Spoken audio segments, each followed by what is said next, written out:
잠언 두 번째 시간입니다. 최근에 한 청년이 저를 찾아왔습니다. 목사님, 몇 년 후에 이제 대학을 졸업하는데 의미 있는 삶을 살고 싶습니다. 그런데 어떻게 해야 될지 모르겠습니다. 여러분이 그 청년의 어머니나 아버지라면 그 대학생에게 뭐라고 충고해 주시겠습니까? 값지게 살고 싶어요. 근데 어떻게 해야 될지 모르겠어요. 제가 그 청년의 말을 들을 때 비전이라는 단어가 생각이 났어요. 그 청년은 지금 비전을 찾고 있는 거잖아요. 화면 보여주세요. 잠언 두 번째 시간이에요. 잠언은 바늘 잠자예요. 바늘의 말씀이에요. 그 다음에 이걸 보여달라는 거였거든요. 네. 비전이란 우리를 통해서 행하고 싶어 하시는 하나님의 꿈이에요. 비전이라는 단어를 여기저기서 쓰는데 사람들이 이루고 싶은 꿈이 아니에요. 성경이 말하는 비전은 나를 세상에 보내신 하나님께서 나를 통해서 이루고 싶어 하신 꿈이 있을 거 아니에요? 그 하나님의 꿈을 비전이라고 불러요. 이 청년이 지금 의미 있는 삶을 살고 싶다잖아요. 몇 년 후에 대학 졸업할 건데, 사회인이 될 건데, 어떻게 해야 값 있는 인생을 살 수 있을까? 하나님이 주신 꿈, 이 청년을 통해서 이루고 싶어 하시는 하나님의 뜻, 그걸 행하면서 살아야 값 있는 인생을 살지 않겠어요? 비전이라는 단어가 생각이 났어요. 그런데 비전에 있어서 중요한 게 있어요. 하나님께서 나를 왜 이 세상에 보내셨는지, 나의 비전이 무엇인지 아는 것, 알고 깨닫는 것 중요하죠. 그런데 비전이 무엇인지 알고 깨닫는 것 못지않게 중요한 것은 준비예요, 준비. 준비되는 것 말이에요. 그래서 제가 그 청년에게 하나님께서 너를 왜 이 세상에 보내셨다고 말씀하시는지 기도하면서 스스로 찾아라. 그런데 기도만 하지 마라. 기도만 하지 말고 준비하면서 실력을 쌓아가면서 기도해라. 왜냐하면 제가 그 청년의 말을 들을 때 잠언 15장 19절 말씀이 생각이 났어요. 우리 같이 한번 읽어보겠습니다. 시작. 게으른 자의 길은 가시울타리 같으나 정직자의 길은 대론이라. 게으른 자의 길은 가시울타리가 쳐 있는 거예요. 그러니까 게으르다는 건 뭐예요? 실력이 준비되지 않았다는 거잖아요. 실력이 쌓여야 기회의 문들이 열려요. 그래서 기도만 하지 말고 실력을 쌓아라. 준비가 되어 있어야 된다. 실력이 쌓이면 너에게 다양한 기회의 문들이 열릴 거다. 그러면 그 문들을 향해서 들어가서 경험하면서 스스로 너의 길을 찾아야 된다. 비전에 있어서 중요한 것은 준비다. 실력을 쌓는 것. 그런데 게으른 사람은 실력을 쌓고 준비되어 있지 않기 때문에 그의 앞길이 가시울타리 같은 거예요. 여러분 상상해 보세요. 어떻게 앞으로 전진해 나가요? 가시울타리들이 막고 있는데. 그건 길이라고 할 수가 없어요. 그런데 부지런한 사람, 정직한 사람의 길은 대로예요. 이 대로라는 말은 높이 올린다라는 것이어서 낮은 구름 같은 데를 이렇게 길을 만들기 위해서 높이 쌓아놓는 거예요. 그래서 뻥 뚫린 대로를 만들어주는 거예요. 부지런한 사람들 앞에는 왜 뻥 뚫린 대로가 열려요? 실력이 쌓였기 때문이죠. 기도해라. 그런데 기도만 하지 마라. 실력을 쌓으면서 하나님 너를 세상에 왜 보내셨는지 물어라. 그러면 지금 당장 어떤 실력을 쌓을까? 하나님의 인도하심은 야간 운전하는 것하고 똑같다. 야간 운전할 때 앞에 있는 10m밖에 안 보여요. 거기까지 가면 그 앞에 10m가 또 보여요. 거기까지 가면 또 그 앞에 10m가 보여요. 처음부터 목적지가 보이지 않아요. 하나님의 인도하심은 야간 운전과 같아서 처음부터 목적지가 다 보이지는 않아요. 그 사람이 선 자리에서 앞에 10m밖에 안 보여요. 거기까지 순종해서 가면 그 앞에 10m가 또 보이고 해서 목적지 가는 거예요. 아브라함에게 처음부터 목적지를 보여주셨다면 이스마엘이라는 씨바지를 통해서 그런 아들을 낳지 않았을 거예요. 이삭 낳을 때까지 기다렸겠죠. 하나님의 인도하심은 야간 운전 같은 거예요. 그래서 언제나 지금 네가 서 있는 자리에서 최선을 다해서 실력을 쌓아라. 실력을 쌓을 학생 때 공부하지 않고 실력을 쌓지 않았다가 나중에 하나님께서 어떻게 나는 너를 이거 시키려고 만들었다. 너의 비전은 이거라고 가르쳐 주실 수 있겠니? 설령 가르쳐 주셔도 그때부터 준비한다면 늦어서 어떻게 너의 삶을 의미 있게 살 수 있겠느냐? 하나님께 물어라. 그런데 게으른 자의 길에는 가시울타리가 쌓인다. 부지런한 사람, 정직한 사람의 길에 대로가 열릴 것이다.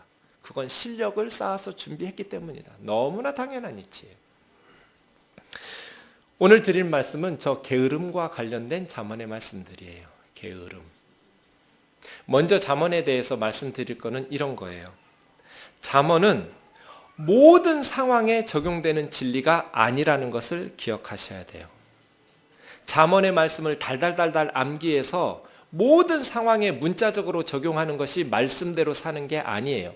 몇 주 전에 한 집사님이 성경 공부 중에 질문을 했어요. 목사님, 잠언에 보면 자기 자녀를 이렇게 회초리를 들지 않으면 미워하는 자라고 자녀를 사랑하는 부모는 근실이 징계한다고 했는데 그걸 어떻게 봐야 됩니까?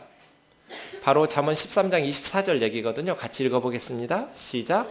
매를 아끼는 자는 그 자식을 미워함이라. 자식을 사랑하는 자는 근실이 징계하느니라. 매를 아끼는 사람은 자녀를 미워하는 거다. 자식을 사랑하는 부모는 근면하고 성실하게 징계한대요. 왜 매를 들어요? 자녀를 바르게 살게 하기 위해서 회초리를 들어요. 그런데 회초리를 들어서 오히려 자녀가 삐뚤어지면 어떻게 돼요? 그건 지혜롭지 못한 거예요. 그래서예요. 어떤 때는 회초리를 들어야 될 때가 있고요. 어떤 때는 회초리를 들어서는 안 될 때가 있는 거예요. 잠언의 말씀을 달달달달 암기해가지고 모든 아이들에게 잘못할 때마다 회초리를 든다는 것이 말씀대로 순종하는 게 아니에요. 예를 들어서 저희 교회에 어느 집사님이 늦게 예수님을 믿었어요. 아이들은 이미 중고등학생이 되었어요. 그리고 이 말씀을 들었어요. 설교를 들었어요. 자식에게 초달을 못하면, 매를 들지 않으면 자식을 망치는 길이라고, 부모를 사랑한다면 매로 이렇게 아이를 다스려야 된다고. 그래서 고등학생 아이를 계속 때리기 시작했어요. 애가 어떻게 됐을까요? 아버지하고 갈등이 심화되고 망가져 버렸어요. 잠언의 말씀은 달달달달 암기해서 모든 상황에 문자적으로 적용하려고 하지 마라. 상황을 분석해야 돼요. 대개는 어릴 때는 회초리를 들어야 돼요. 그러나 장성한 후에는 회초리를 들면 안 돼요. 아이들이 더 삐뚤어져요. 부모들이 자녀들에게 줄 수 있는 가장 좋은 선물은 좋은 습관이에요. 좋은 습관. 좋은 습관은 어려서부터 들여야 돼요. 어렸을 때 나쁜 습관 들도록 애 기죽이지 않는다고 방치해놨다가 이제 중학교, 고등학교 될 때쯤 자기 뜻대로, 부모의 뜻대로 안 된다고 회초리 들기 시작하면 그 아이는 삐뚤어지죠. 어릴 때는 좋은 습관이 들도록 때로는 회초리를 들어야 해요. 그러나 점점 아이들이 자라날수록 이제 아이들을 설득하고 대화하고 아이들의 선택을 존중하셔야 돼요. 자녀들을, 매를 아끼는 자는 자녀를 미워한다고 해서 모든 자녀들을 다 매를 아끼지 않고 때리면 아이들은 삐뚤어져요. 물론 어리다고 해서 다 회초리로 때리라는 건 아니에요. 어린아이 중에서도 어떤 아이는 회초리를 들어야 될 아이가 있고 어떤 아이는 회초리를 들어서는 안 되는 아이가 있어요. 아이의 상황에 따라 다른 거예요. 제가 아는 집사님 중에 아이가 둘인데 첫째도 둘째도 한 대도 때리지 않았대요. 그러니까 두 아이를 한 번도 매를 든 적이 없어요. 이분이 그 아버지의 지론이에요. 그런데 큰아이는 제가 만났던 아이 중에 가장 순하고 착하고 반듯한 아이예요. 정말 착하고 반듯하게 잘 자랐어요. 근데 둘째는 제가 만났던 아이 중에 제일 망난이에요.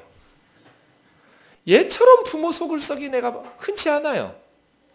똑같은 아빠가 똑같이 회초리를 들지 않고 키웠는데 첫째는 반듯하게 자랐고 둘째는 그렇게 엉터리로 살았어요. 물론 아버지 어머니의 사랑을 늦게라도 철이 들어서 깨닫고 나중에라도 바르게 살 수 있지만 40 가까운 지금까지는 아직도 그래요. 아이에 따라 달라요. 문자적으로 모든 상황에 적용하는 것이 말씀에 순종하는 것이 아니다. 예를 들어서 잠언 26장 4절과 5절을 보시죠. 우리 같이 한번 읽어보겠습니다. 시작. 미련한 자의 어리석은 것을 따라 대답하지 말라. 두렵건대 너도 그와 같을까 하노라. 미련한 자에게는 그의 어리석음을 따라 대답하라. 두렵건대 그가 스스로 지혜롭게 여길까 하노라. 저는 이 구절을 트랭퍼 롬맨 3세라고 잠언을 어떻게 읽을까 그 책에서 배웠거든요. 원문으로 보면 우리 한글 성경은 좀 달라요. 미련한 자의 어리석은 것을 따라 미련한 자에게는 그의 어리석음을 따라 한글로는 다른데 원문으로는 토시 하나도 안 틀리고 똑같은 말이에요. 저기까지 똑같아요. 그러니까 미련한 자의 어리석은 것을 따라 똑같이 미련한 자의 어리석은 것을 따라예요. 그런데 4절에서는 대답하지 말라고 그랬고 5절에서는 대답하라고 그랬어요. 그죠? 똑같은데 미련한 자의 어리석은 것을 언제는 대답해야 되고 언제는 대답하지 말아야 되는 거예요. 미련한 자도 그 미련한 자가 어떤 미련한 자인지를 따라서 달라야 돼요. 무슨 말이냐면 미련한 자 중에서 도무지 배우려고 하지 않는 미련한 자, 걔하고 계속 대화하면 같이 바보가 돼요. 도무지 남의 말을 들으려고 안 하는 미련한 자 말이에요. 그런데 미련하긴 한데 배우려는 준비가 되어 있는 애, 배우고 깨닫고 고칠 수 있는, 배울 준비가 되어 있는 미련한 자에게는 대답해 주면 그가 스스로 지혜롭게 여기는 데서 벗어날 수 있다는 거예요. 그러니까 똑같이 미련한 놈인데 미련하다고 해서 다 똑같이 한 가지로 문자적으로 달달달달 잠언을 외워서 똑같이 적용하는 게 아니에요.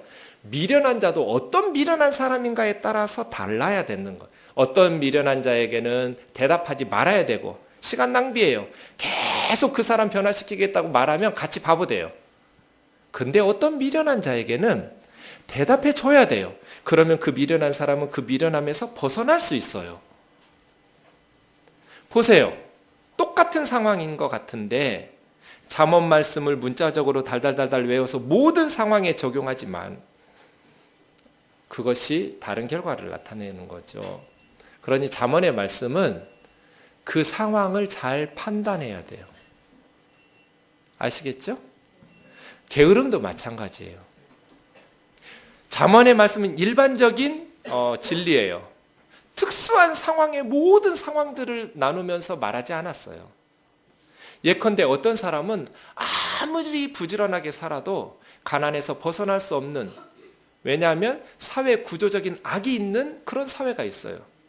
예를 들어서 예수님 시대의 노예들, 아무리 노예가 열심히 부지런히 일해도 가난에서 벗어날 수가 없어요. 노예는 재산권이 없었어요. 사유재산권이 없는 노예가 아무리 열심히 일하면 뭐예요? 그 가난을 어떻게 벗어나요? 그러니 잠언의 말씀은 일반적 진리이지 모든 구체적인 상황에 문자적으로 적용하면 다 그대로 이루어진다는 것은 아니에요. 이런 것들을 사전적 지식으로 가지고 이제 잠언의 말씀들, 미련함에 대해서 먼저 시작해 보도록 하겠습니다. 본문을 같이 읽지요. 6장 6절에서 11절입니다. 시작. 게으른 자여 개미에게 가서 그가 하는 것을 보고 지혜를 얻어라. 개미는 두령도 없고 감독자도 없고 통치자도 없으되 먹을 것을 여름 동안에 예비하며 추수 때 양식을 모으느니라. 게으른 자여 내가 어느 때까지 누워 있겠느냐? 내가 어느 때 잠이 깨어 일어나겠느냐? 좀 더 자자, 좀 더 졸자, 손을 모으고 좀 더 누워 있자 하면 내 빈궁이 강도같이 오며 내 곰핍이 군사같이 이르리라. 언어의 마술사예요. 어쩌면 저렇게 묘사를 잘했을까요? 게으른 자여 내가 어느 때까지 누워 있겠느냐? 내가 어느 때 잠이 깨어 일어나겠느냐? 좀 더 자자, 좀 더 졸자, 손을 모으고 좀 더 누워 있자. 게으른 자는요, 싫어, 안 해, 그렇게 대답하지 않아요. 나중에 이렇게 대답해요. 안 할 마음이 없었어요. 진짜 하려고 그랬어요. 좀 더 누워있다가, 좀 더 자고, 나중에. 안 할 생각이 추호도 없었기 때문에 자기가 망하는 줄을 몰라요. 정말 하려고 그랬거든요. 그래서 이게 더 위험해요, 게으름이. 인생을 망치는데 더 위험한 거예요.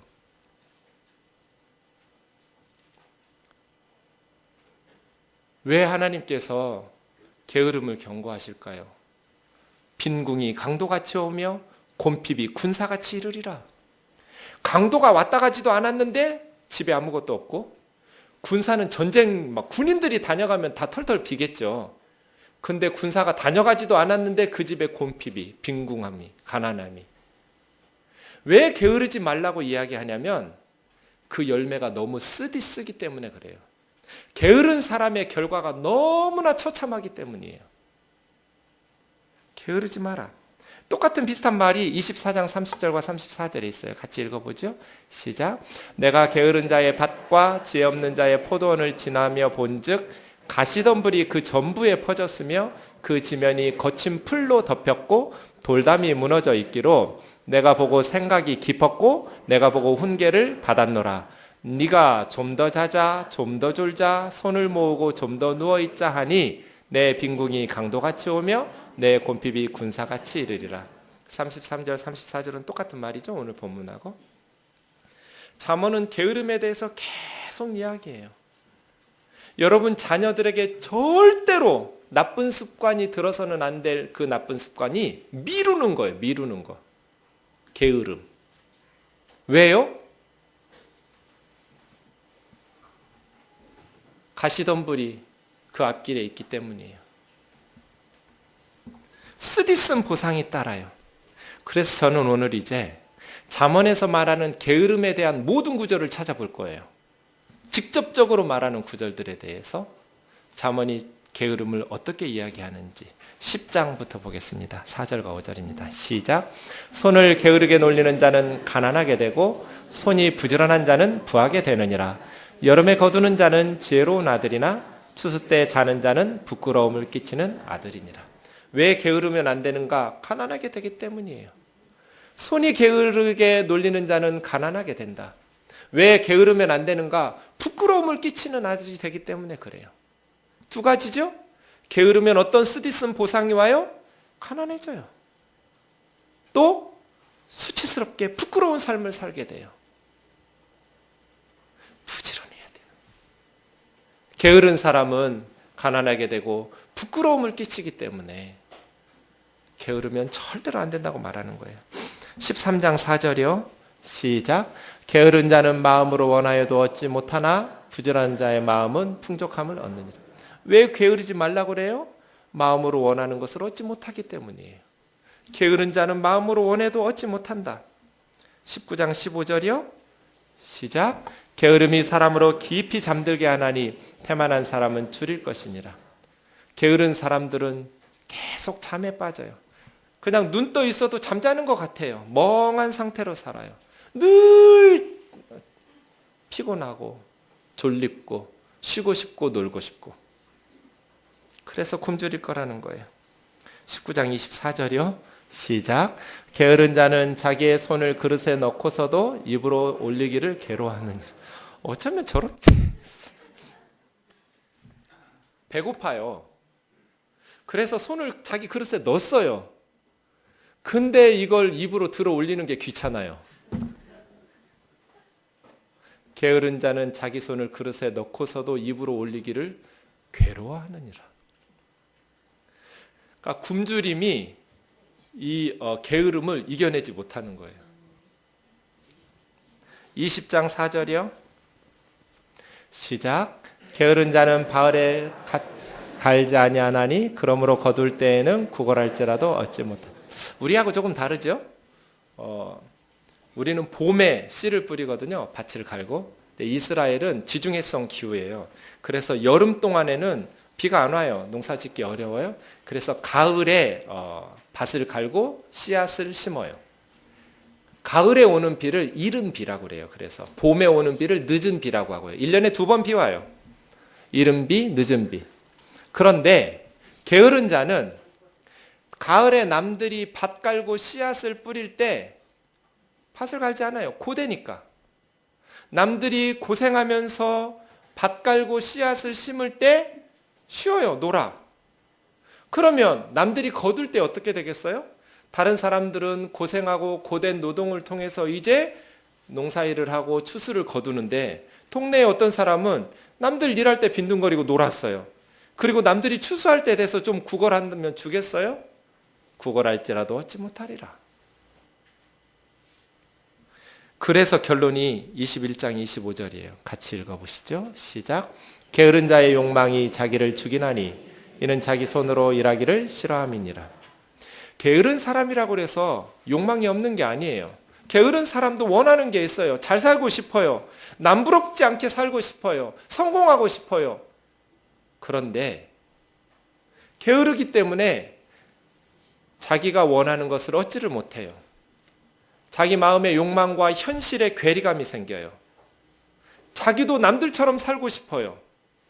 그런데 현실은 남들이 누리는 것을 누리지 못하면서 사는 자신의 그 욕망과의 괴리감 때문에 자기가 자기 스스로를 죽인다는 거예요. 사는 게 살고 싶지가 않을 만큼 너무 재미없는 거예요. 왜? 마음이 원하는 건 큰데 현실은 너무나 비루하니까. 이것이 게으른 자의 결말이에요. 그래서 잠언은 계속해서 게으르지 마라, 게으르지 마라. 수없이 반복하면서 게으름에 대해서 가르치는 거예요. 사람들이 왜 게을러질까요? 게으름의 원인이 있어요. 우리 26장을 보시죠. 13절에서 16절인데요. 시작. 게으른 자는 길에 사자가 있다, 거리에 사자가 있다 하느니라. 문짝이 돌저기를 따라서 도는 것 같이 게으른 자는 침상에서 도느니라. 게으른 자는 그 손을 그릇에 넣고도 입으로 올리기를 괴로워하느니라. 게으른 자는 사리에 맞게 대답하는 사람 7보다 자기를 지혜롭게 여기느니라. 게으른 사람의 게으름의 원인이 두 가지예요. 제가 청년들을 이렇게 섬기다 보니 직장에 잘 적응하지 못하는, 그리고 계속 직업을 바꾸는 그런 청년들이 있어요. 그런데 이유를 들어보면 너무나 설득력이 있어요. 그 핑계가 다 맞아요. 고개 끄덕끄덕 할 것 같아요. 너무 못 살게 구는 상사가 있거나 사장님이 있거나 뭐 이유들이 다 있어요. 게으른 사람이 게으른데 변명거리가 있어요. 길에 사자가 있어요. 밖에 나가면 사자가 있어. 이 말은 게으른 자는 변명거리가 있다는 거예요.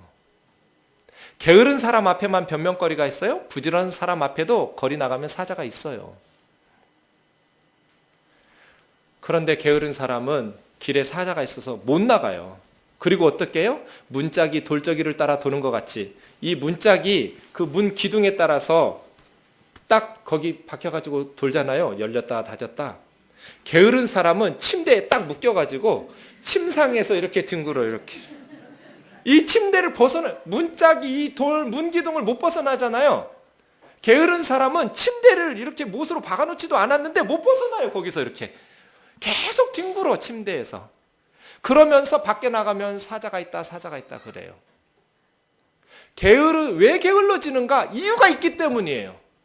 사람들이 왜 실력을 쌓지 못하는가? 이유가 있기 때문이에요. 그런데 그 이유는 거짓말이 아니에요. 진짜 이유예요.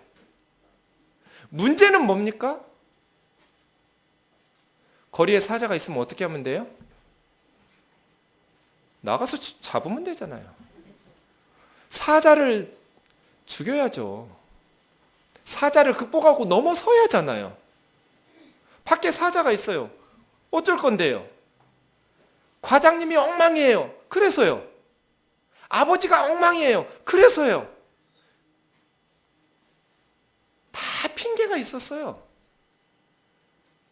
제가 청년들 보니까 다 이유 이유가 있어요. 고개 끄덕끄덕 할 만한 이유예요. 그런데 문제는 뭐예요? 직장 생활이 다 그런 거예요. 편안한 직장이 어디 있어요? 이 세상에 완벽한 아버지가 어디가 있어요? 완전한 부모가 어디 있고 완전한 가정이 어디 있어요? 다 문제 있죠. 언제까지 부모 탓할 거냐는 거예요. 제가 그래서 전 처음부터 청년부 전도사였거든요. 제가 19살 때까지만 부모를 원망하라고 그랬어요. 저한테 오기 전에 이제 그게 다 끝났어야 돼. 20살이 넘으면 아버지 원망하지 마라. 어릴 때야 어쩔 수 없이 어리니까 그렇게 피해를 당할 수 있지만 이제 성인이 됐으니 언제까지 거리에 사자가 있다, 밖에 사자가 있다 할 거냔 말이에요. 자기 인생이잖아요. 넘어서야죠. 실력을 쌓아야죠. 극복해내야죠. 변명과 핑계거리 때문에 문짝이 저기에 따라서 돌듯이 아무것도 안 하고 한 달란트 맡은 사람 이유가 있었어요. 그 사람의 변명거리는 뭐예요? 이것 가지고 뭐 하라고? 하나님이 나한테 뭔가를 원했다면, 주인이 나에게 뭔가를 기대했다면 5달란트를 주든지 아니면 저 사람처럼 2달란트라도 줬어야지. 내 인생에 요것 가지고 뭘 기대했단 말이에요, 주인이. 주인이 악한 사람이 아니에요. 그 1달란트 맡은 사람 악한 사람 아니에요.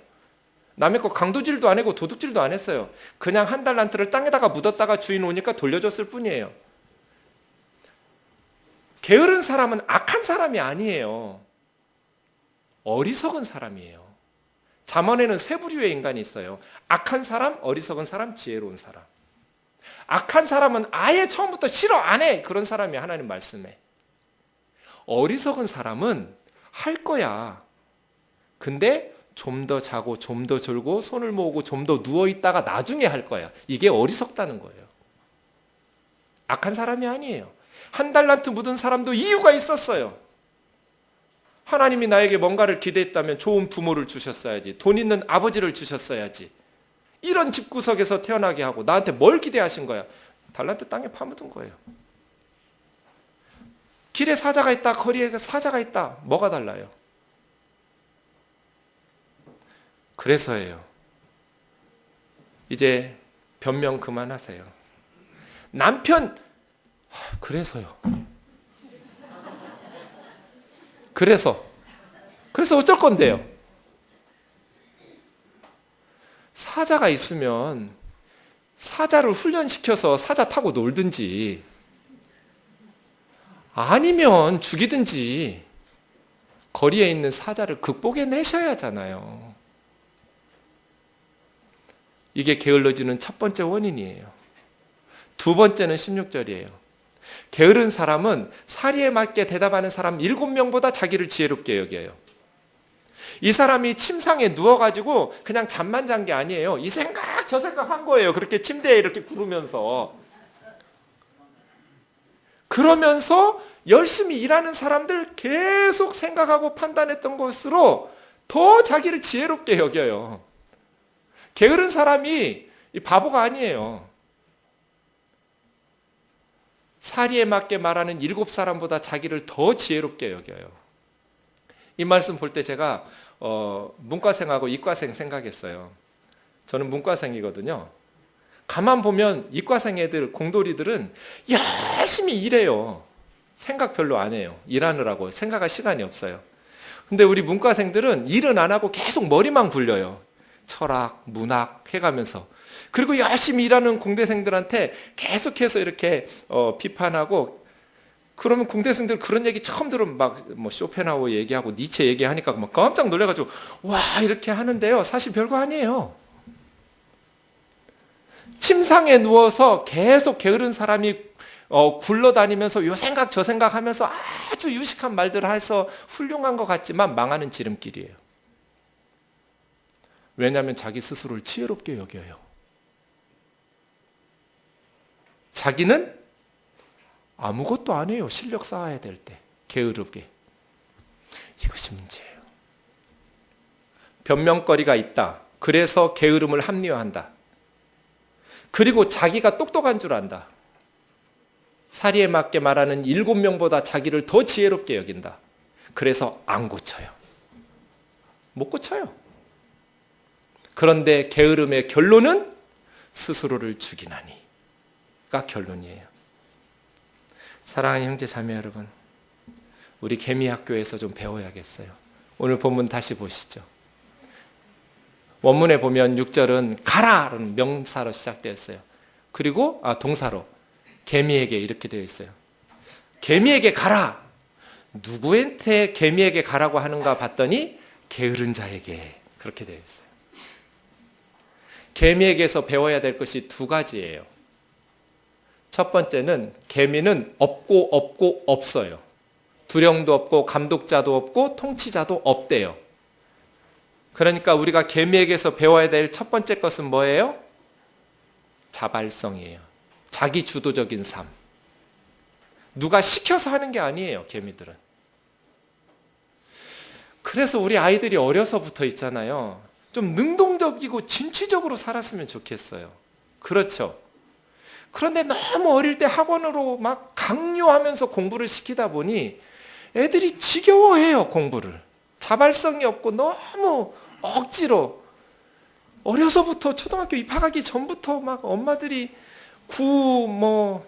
빨간 이렇게 애는 한 2장 풀면 딱 좋겠구만. 엄마는 막 더 공부 잘하게 하려고 10장, 20장씩 날마다 풀리니까 애들이 지겨워요. 자발성이 없어요. 다 피동적으로 끌려가요.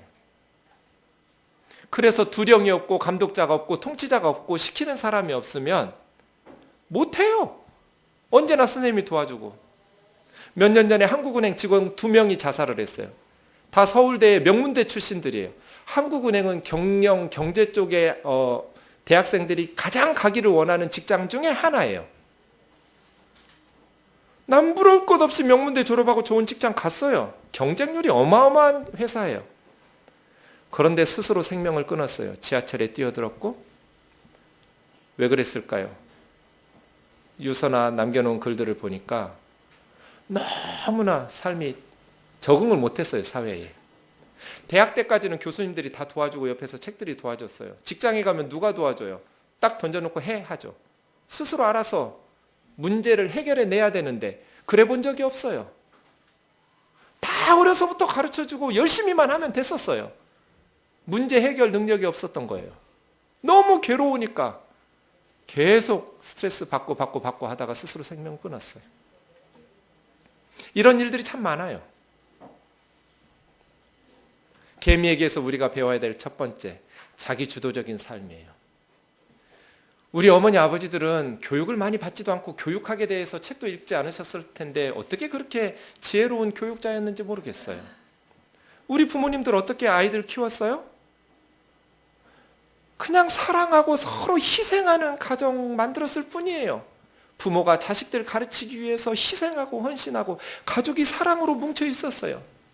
그리고 고생하면서 농사짓고 일하시는 부모님들을 어려서부터 아이들이 보니까, 자기들 때문에 희생하는 부모님들을 보니까 아이들이 크면 나도 공부 안 하면 저렇게 농사짓겠지? 열심히 공부하고 때 되면 나가서 첫째나 둘째들은 나가서 열심히 돈 벌어가지고 동생들 공부 가르치고 엄마 아빠 돈 붙여주고. 그런데 우리는요, 가정이 희생이 없어요. 사랑이 없어요. 그러니 어려서부터 이기적으로 아이들이 누구를 위해서, 다른 사람을 위해서 희생하려고 하지 않아요.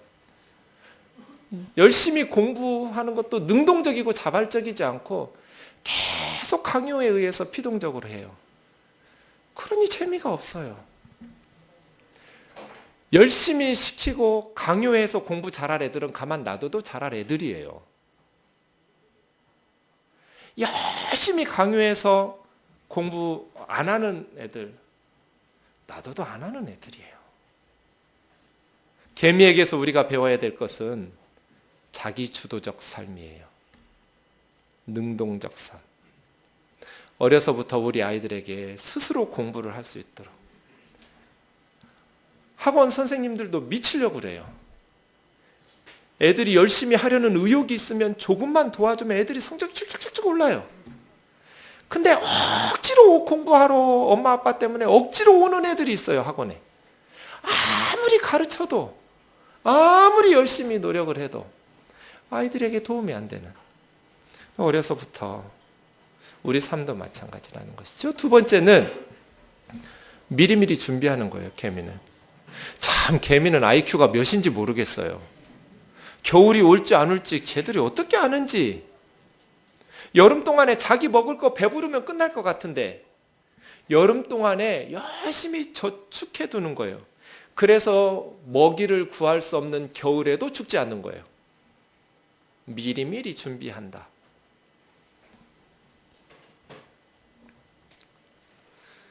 오늘 말씀을 들으면 어떤 형제 자매님들은 나는 부지런한 사람이니까 오늘 말씀은 나에게는 적용이 안 될 거야. 오늘 말씀은 내 동생 이야기고 우리 형 이야기고 우리 캠프의 김 집사님 얘기고 나는 부지런하니까. 그렇지 않아요. 선택적 게으름이 있어요. 성경에 보면 정말 안타까운 게 모세, 사무엘, 다윗, 히스기야 이런 사람들 말이에요. 다윗이나 히스기야나 얼마나 하나님 앞에서 반듯했어요. 정말 영적으로 하나님 앞에 칭찬받았던 사람들이에요. 그런데 그 자녀들은요. 히스기야의 아들 므낫세는 이스라엘의 최악의 왕이에요.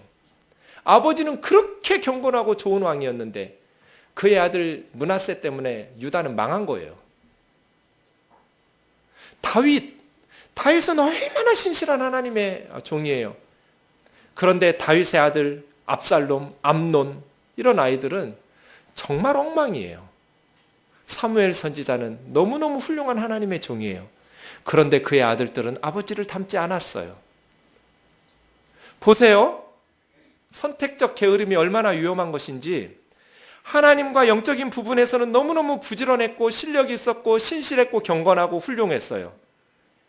그런데 아버지 역할이라는 부분에 있어서 선택적 게으름이 있었어요. 아버지 역할 제대로 안 한 거예요. 사무엘도 다윗도 히스기야도. 그러니 그 아이들이 어떻게 됐어요? 망가졌어요. 믿음 좋은 아버지 밑에 믿음 없는 아들이에요. 이런 선택적 게으름의 분야가 있어요. 우리 생각에는 하나님 일 열심히 하느라고 다윗도 히스기야도 사무엘도 그렇게 하나님의 일에 신실했으니 부분적으로 게을렀던 부분도 그냥 하나님께서 잘 해주실 것 같은데 그러는 법은 없어요. 잘한 분야는 잘한 대로, 게을렀던 분야는 게을렀던 대로 쓰디쓴 열매가 있어요. 그래서 우리의 삶의 전 영역을 펼쳐놓고 내가 게을렀던 부분이 어디인가, 내가 회개하고 고쳐야 될 부분이 어디인가 스스로에게 말씀을 적용하면서 보셔야 돼요. 어떤 형제자매들은 열심히 실력을 쌓았고 열심히 공부를 하고 열심히 일을 해서 책임 있게 경제적으로 가정을 돌봐요. 참 반듯하게 부지런하게 잘 살았어요. 그런데 아버지 역할을 안 했어요. 선택적 게으름이에요. 그러면 내가 열심히 사회에서 일하고 열심히 돈을 벌어줬으니 우리 아이가 아버지 없이도, 아버지 역할 없이도 잘 자라는가? 그렇지 않아요. 남편의 역할을 안 하는 가장들이 많아요. 아내의 정서적 필요, 감정적 필요, 경제적 필요에 무관심한 남편들이에요. 그러면 그 분야에 있어서 하나님께서 메꿔주시는가? 그렇지 않아요. 쓰디쓴 열매가 나와요. 어떤 분들은 직장생활도 잘하고 가정도 잘 돌보고 그래요. 그런데 신앙생활에 게을러요. 선택적 게으름이에요. 성경 읽지 않아요. 기도 안 해요. 영적인 열심이 없어요. 그러면 영적인 분야는 쓰디쓴 열매를 거둘 거예요. 어떤 분들은 다 잘해요. 기도도 잘하고 신앙생활도 또 직장에서도 가정에서도. 그런데 자기 몸을 돌보지 않는 분들이 있어요. 자기 육체의 건강을 돌보지 않는. 육체적으로 건강하려면 먹는 것도 조심해야 되고 운동도 하셔야 돼요. 운동도 안 하고 아무거나 먹고 몸에 해로운 것들. 어떻게 건강해져요? 우리가 기도 열심히 하니 다른 부분에 있어서 부지런하니 우리 몸을 돌보지 않은 것에 대한 쓰디쓴 열매는 없어져요? 그렇지 않아요. 선택적 게으름을 주의하셔야 돼요. 사랑하는 형제 자매 여러분, 저와 여러분의 삶이 행복하기를 누구보다도 하나님께서 원하셔요. 우리는 행복하게 우리가 마음에 원하는 것을 하나님께서 부어주시고 그것을 통해서 많은 사람들을 복되게 하는 그런 삶을 살기를 하나님이 원하셔요. 그러려면 게으름을 없애야 돼요. 실력을 길러야 돼요. 말씀드린 것처럼 열심히 부지런히 살았는데도 열매가 풍성히 맺히지 않을 수 있어요. 사회 구조적인 악이나 어떠한 특수한 상황이 있을 수 있지요. 그러한 상황에 대해서는 구체적으로 모든 사람에게 부유하지 않다고 해서 게으르다고 비판할 수 없는 이유예요. 하지만 어떤 상황에서든지 우리가 부지런하게 실력을 쌓아가면 하나님께서 때가 되면 교회의 문들을 열어주시고 풍성한 열매들을 주신다. 말씀 마치겠습니다. 제가 아이들에게 가서 공부 잘하는 법 가르쳐줄까 하면 애들이 눈이 커져요. 성경 이야기 할 때는 졸다가 공부 잘하는 비법을 가르쳐줄까 그러면 눈이 동그래져요. 간단해요. 즐거움 유보 법칙을 쓰면 돼요. 공부 잘하는 법. 즐거움 유보 법칙이라는 건 이런 거예요. 애가 학교에서 왔어요. 놀아. 신나게 놀아. 자기 전에 엄마가 물어요. 숙제했니? 아니. 이놈의 새끼 빨리 숙제하고 자. 눈을 비비면서 졸리면서 하는 그 숙제가 머리에 들어갈까요? 안 들어갈까요? 그 공부가. 들어갈 리가 없죠. 그런데 학교 갔다 오면 숙제 먼저 하는 거예요. 즐거움을 노는 게 즐겁잖아요. 유보시키는 거예요. 해야 될 일 먼저 하는 거죠. 그리고 나서 숙제 해놓고 놀면 놀 때도 맘 편히 놀 수 있잖아요. 그런데 이 순서가 바뀌어서 애들이 공부를 못하는 거예요. 꼭 공부 못하는 애들은 먼저 놀아. 재밌는 거 먼저 해. 그리고 해야 될 일을 나중에 해. 그러니 억지로 하는 그 공부가 머리에 들어가냐고요. 해야 될 거 먼저 하면 놀 때도 맘 편하잖아요. 안 할 생각 없었어요. 좀 더 자자, 좀 더 졸자, 손을 모으고 좀 더 누워있자. 할 거야! 숙제했니? 할 거야! 맨날 싸워, 엄마하고, 애하고. 사랑하는 형제 자매 여러분, 미루지 마세요. 그리고 우리가 축복의 통로가 되어서 많은 사람들을 복되게 하는 하나님의 백성답게 살아가려면 부지런해야 돼요. 굳이 1만 시간의 법칙 같은 이야기를 안 해도 노력 더하기 시간은 실력이에요. 노력 조금 했다고 실력이 붙진 않아요. 어느 분야든지 열심히 노력하면서 시간이 채워지면 실력이 붙어서 전문가가 돼요. 모든 분야가 마찬가지예요. 저와 여러분의 삶이 그렇게 하나님께서 주시는 지혜로운 삶 되기를 주의 이름으로 축원합니다. 496장 찬양하겠습니다.